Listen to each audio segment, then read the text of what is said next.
যে পূর্ণাঙ্গ জীবন ব্যবস্থা একমাত্র ইসলাম। ইসলামকে আল্লাহ পাক একমাত্র পূর্ণাঙ্গতা দিয়েছেন। আর এই কারণেই কিয়ামত পর্যন্ত এই বিশ্ববাসীর সব সমস্যার সমাধান একমাত্র ইসলাম প্রদান করতে পারে। আধুনিক যুগে রাষ্ট্র ব্যবস্থার সমস্যার সমাধান একমাত্র ইসলাম করতে পারে। কারণ কি? কারণ ইসলামের মধ্যে আল্লাহ পাক সমাধান রেখেছেন। হিন্দু ধর্মের মধ্যে আধুনিক যুগের রাষ্ট্র ব্যবস্থা নাই, ইহুদি ধর্মের মধ্যে আধুনিক যুগের রাষ্ট্র ব্যবস্থার বর্ণনা নাই, বৌদ্ধ ধর্মের মধ্যে রাষ্ট্র ব্যবস্থার রূপরেখা নাই, খ্রিস্ট ধর্মের মধ্যে রাষ্ট্র ব্যবস্থার রূপরেখা নাই।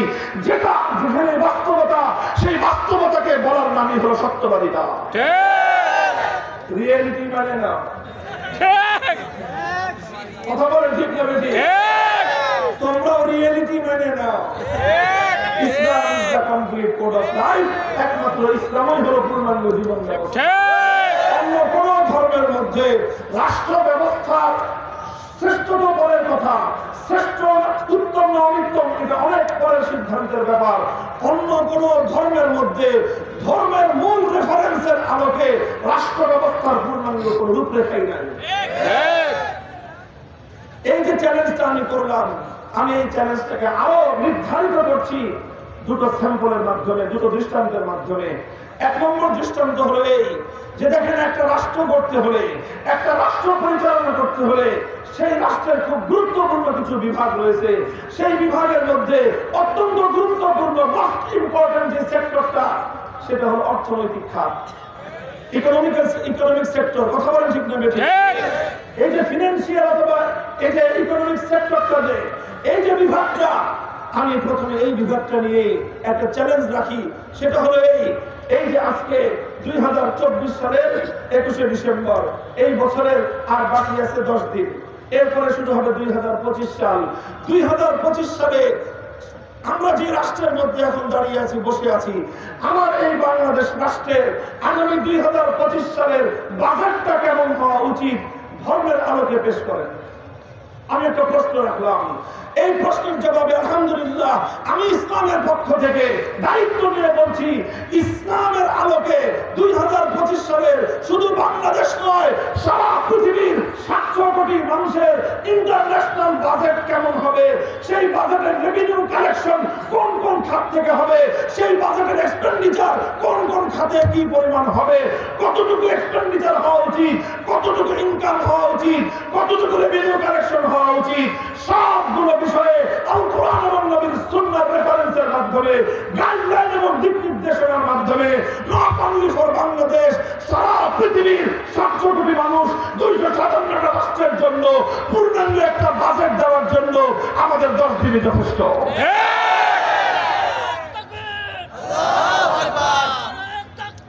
আল্লাহু আকবার।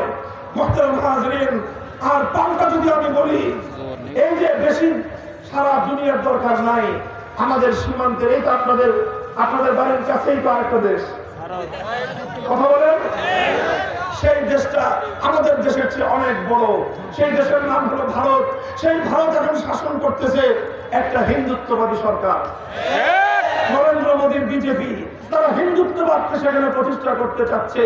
আমি বাংলাদেশ নয়, এই ভারতের হিন্দুত্ববাদী বিজেপি সরকারের কাছে আনুষ্ঠানিকভাবে চ্যালেঞ্জ করছি, আমার দেশের জন্য নয়, তোমার ভারতের জন্য তুমি 2025 সালের একটা বাজেট ঘোষণা করো, যেই বাজেটের মধ্যে পূর্ণাঙ্গ হিন্দুত্ববাদী, হিন্দু ধর্মাবলম্বী, হিন্দু ধর্মের অনুসরণে তোমার ধর্মের যে ধর্মগ্রন্থ গীতা এবং তোমাদের ধর্ম প্রণেতাদের, তোমাদের ধর্মগুরুদের রেফারেন্স সহ, যে কিভাবে তোমার রাষ্ট্রের রেভিনিউ কালেকশন হবে, কিভাবে তোমার রাষ্ট্রের এক্সপেন্ডিচার গুলো হবে, খাতগুলো উল্লেখ করা সহ তোমার ভারতের 2025 সালের হিন্দু ধর্ম অনুযায়ী একটা বাজেট পেশ করো। আমার এই আওয়াজ ভারতে পৌঁছতে থাকবে, গোটা ভারতে ধ্বনিত প্রতিধ্বনিত হতে থাকবে। ওরা মুসলমানদের রক্ত দিয়ে হোলি খেলতে পারবে, কিন্তু আমাদের ছোট্ট চ্যালেঞ্জ গ্রহণ করবার মতো তাদের হিম্মত হবে। বলবেন শুধু ভারতকে না, ভারতকে নয়, চায়নাকেও বলবো, সারা রাষ্ট্রের মধ্যে বৌদ্ধ ধর্মাবলম্বীদের তাদের বসবাস সারা পৃথিবীতে আজকে অর্থনৈতিক ভাবে সারা দুনিয়াকে নিয়ন্ত্রণ করতেছে চায়না। আরো তোমাদের ধর্ম বৌদ্ধ ধর্মের আলোকে ত্রিপাঠক থেকে রেফারেন্স সহ, গৌতম বুদ্ধের রেফারেন্স সহ তোমাদের চায়নার 2025 সালের বাজেট কেমন হওয়া উচিত একটা রূপরেখা দাও, একটা বাজেট ঘোষণা করো। চায়নার মধ্যে এমন কোনো বাপের বেটা জন্ম হয় নাই যে বৌদ্ধ ধর্ম অনুযায়ী একটা বাজেট পেশ করবে। গোটা পশ্চিমা বিশ্ব, ইউরোপ, আমেরিকা বলবো আনো খ্রিস্ট ধর্ম তোমরা পৃথিবীতে পপুলেশনের দিক থেকে নাম্বার 1, মুসলমানরা সেকেন্ড পজিশন, আর নাম্বার 1 পজিশনে আছে হলো খ্রিস্টানরা। সারা দুনিয়ার উন্নত বিশ্ব তোমরা শাসন করতেছো, এত কিছুর প্রয়োজন নাই। আনো তোমাদের ধর্মের রেফারেন্স সহ একটা খ্রিস্ট বাজেট তোমাদের দেশের জন্য প্রণয়ন করো। ইহুদিদেরকে বলবো, মুসলমানদের রক্তে তো তোমাদের হাত রঞ্জিত হয় প্রতিদিন, মুসলমানদেরকে খুন করতে পারো, মুসলমানদেরকে হত্যা করে মুসলমানদের আস্থাকে দখল করে রাখতে পারো, এত কিছু পারো। তোমাদের ধর্মের রেফারেন্স অনুযায়ী তোমার ইসরায়েল রাষ্ট্রের একটা বাজেট তোমার ধর্মগ্রন্থের রেফারেন্স দিয়ে তুমি পেশ করো। পারবে না। বলবেন কেন পারবে না? কারণ ওই সকল ধর্মগুলোর মধ্যে বাজেট প্রণয়নের যে মূল নীতি, মানুষের অর্থনৈতিক কার্যক্রমের যে মূল নীতি, তার পূর্ণাঙ্গ বিবরণ কোন একটা ধর্মের মধ্যেই নাই। মুসলমানরা পারবে, কারণ মুসলমানদের কোরআনের মধ্যে অসংখ্য আয়াত রয়েছে, আল্লাহ নবীর হাদিসের ভান্ডারের মধ্যে অসংখ্য হাদিস রয়েছে। সেই কোরআন এবং হাদিসকে গবেষণা করে সারা পৃথিবীর মানুষের জন্য আমরা সুষম বাজেট প্রদান করতে সক্ষম।